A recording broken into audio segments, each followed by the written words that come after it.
গোটেই পানী পানী এনেকৈ কেনেকৈ সমস্যা হৈছে, মানুহবিলাক একদম হাহাকাৰ হৈছে।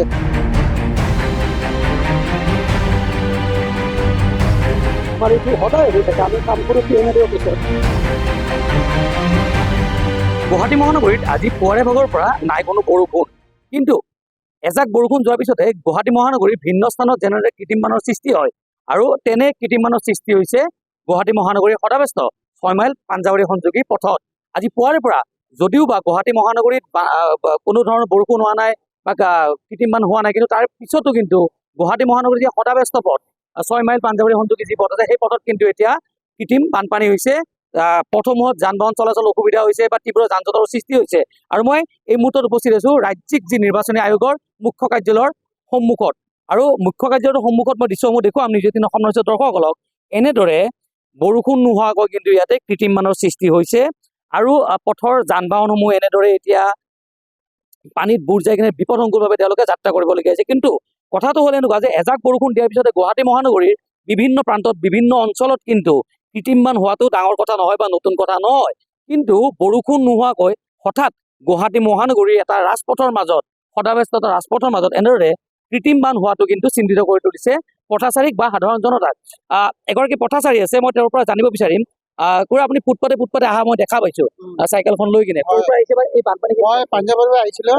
মই বাচ্চাৰ কাৰণে স্কুল ছুটি হৈছে, এতিয়া কেনেকৈ ঘপকৈ হ'ল বা বৰষুণ হ'ল গমেই নাপালোঁ আমি। একদম মানে আমাৰ প্ৰায় 6 মাইল একদম আপোনাৰ পূৰ্বী ডাহি লৈ পূৰা গোটেই বৰষুণ বৰষুণ। আমাৰ অহা যোৱাৰ কাৰণে ইমান কষ্ট হৈছে যাবলৈ, স্কুলৰ বাছবিলাক আহিব নোৱাৰে। তেনে মই এতিয়া স্কুল ছুটি হোৱাৰ কাৰণে ইলেক্ট্ৰিচিটি বৰ্ডলৈ যাবলৈ খুজিছোঁ, নাই, পূৰা গোটেই পানী পানী এনেকৈ কেনেকৈ সমস্যা হৈছে, মানুহবিলাক একদম হাহাকাৰ হৈছে। এতিয়া সময় কৃত্ৰিম বানত এনেকৈ ৰ'দ বৰষুণ নাই, একো নাই, ক'ৰ পৰা আহিলে এইটো হ'ল গোটেই মেঘালয়ৰ পৰা আহিছে। এনেকৈ হ'লেতো আমাৰ অসমতো ডুবি যাব, একদম লাহে লাহে ডুবি যাব। এইটো আমাৰ অসমৰ বৰ বিপদজনক।